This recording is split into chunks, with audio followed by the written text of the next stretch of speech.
essas técnicas somáticas, eu acho que contribuem muito para o dançarino, para essa escuta desse corpo, para essa permissão de saber o que é que seu corpo precisa e o que é que eu preciso nesse momento. Eu acho interessante quando a Zélia diz, eu vou para a sala de ensaio e observo meu corpo naquele momento, naquele dia. E se a gente acaba tendo uma outra visão de mundo, permitindo a singularidade de cada um e as dificuldades, não somos só perfeitos, não temos só. Eu acho que quando as técnicas somáticas vêm, elas colaboram para essa liberdade do artista de buscar algo que contribua para a sua criação. Mas ele já está, mas são pessoas que já dançam, sim, né? Pessoas que dançam, que vão buscar essas técnicas. Eu acho que elas são interessantes, sim. E eu acho também que a gente não pode esquecer que no Brasil, pelo menos que eu convivo aqui, as artes, elas são usadas como ferramentas em outros lugares, né? Na própria saúde e na educação, eles usam a dança, o teatro, mas não para dançar como dançarino, mas para que as pessoas possam vivenciar outras questões. Então, eu acho que é num campo diferente, como dizia a Cássia, é uma outra portinha, né? E eu acho que é nesse sentido que a gente tem que, acho que, pensar que o processo de criação de quem cria mesmo, de quem é artista, está num outro lugar. Apesar que este modo de criar, que eu gosto de dizer que é da dança contemporânea, sabendo que é polêmico falar dança contemporânea, eu gosto porque quando eu acessei nas artes do corpo esse modo de organizar, eu achei que era um ato político. Não é meramente dançar, uma escolha, uma rebeldia, é um posicionamento. E aí tem o José Martim Barbeiro, um estudioso que vive aqui na USP, que é um espanhol que vive... que ele fala o seguinte, que no final do século XIX, aquele grande boom, quando o mundo começou a questionar a hegemonia, né, não é assim, peraí, tudo igual, né? Uma receita para tudo, então, e quando começaram a também questionar as obras, as belas obras de artes, né? A obra de arte que está no campo do belo, ela foi se direcionando para o desejo de significar. Então, cada um foi buscar sua necessidade, né? Qual o seu desejo de significar? E aí ele traz a questão do popular, ela saiu do ato do pedestal, ela vem para esse lugar, esse desejo de significar que não está no individualismo, mas na necessidade de particular, na necessidade singular de cada um, ao mesmo tempo que é legal que você se coloca, você, né, também nos coloca, nos fragmentou, né, assim, cada um passou a só falar um pouco ouvir. Então, acho que a técnica do Klaus, essa escuta, quando você se escuta, automaticamente, o primeiro estado de atenção, quando você se escuta, você automaticamente já escuta o ambiente, porque você está no ambiente.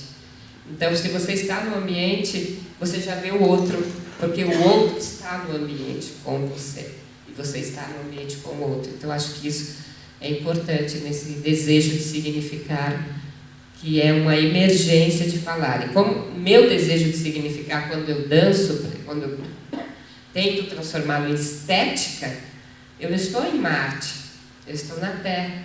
E o meu desejo de significar pode ser bem particular, bem subjetivo, mas está conectado com o meu ambiente, está sendo construído por isso, porque a subjetividade também é construída dentro e fora, fora e dentro. Então, tudo passa pelo corpo, estamos em coparticipação na construção do mundo e corpo, corpo e mundo. Então, não tem separação. Não tem separação. Então, eu acho que a dança contemporânea, nesse sentido, ela me roubou, foi nesse momento, quando eu falei, nossa, eu sou atriz também, quando fui para as artes do corpo, é isso, né? E fiquei um tempo sem falar, me ouvindo. Então, eu acho que é importante esse lugar do desejo de significar. O que você quer significar, né?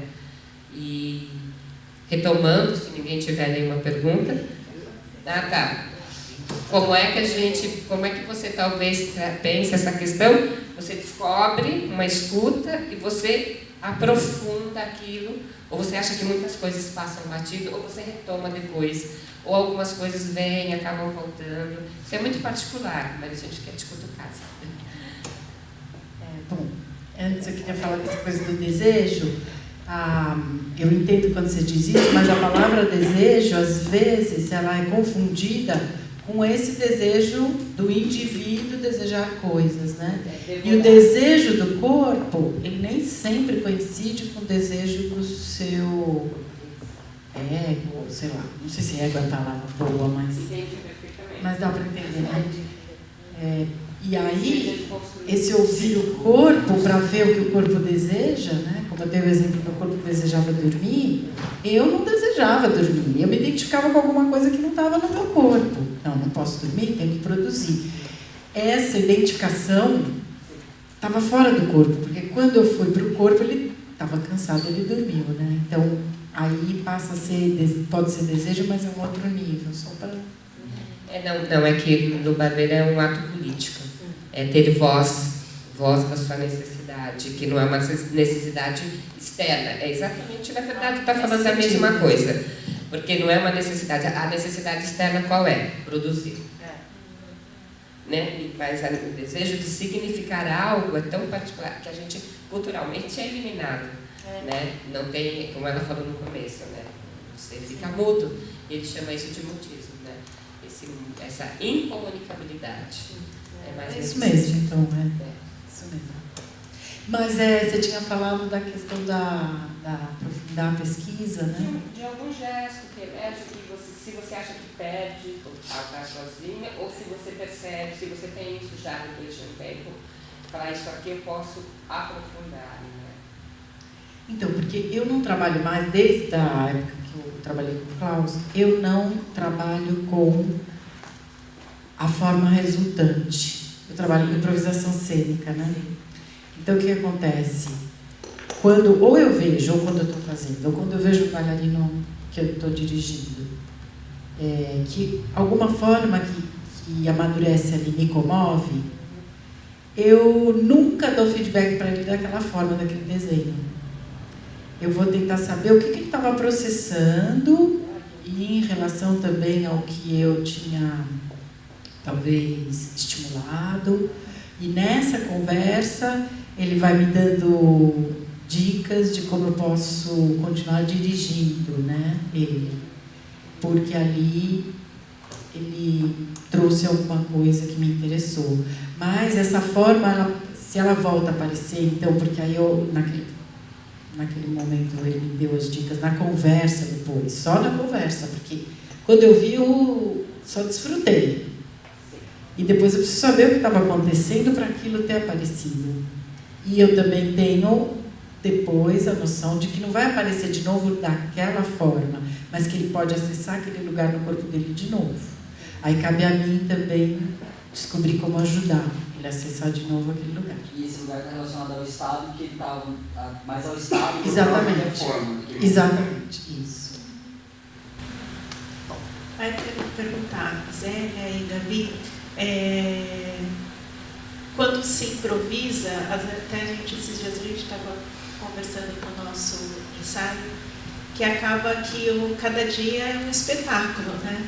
E aí, com a improvisação, aparecem coisas super interessantes que é daquele momento e acabou, que não voltam mais, e outras que se repetem. E também tem, agora, às vezes, momentos vazios também, que, tipo, eu como novata, né? Então, começando a aprender a lidar com isso. E eu quero saber de vocês, como que vocês fazem essa seleção do que vai para a cena ou não, o quanto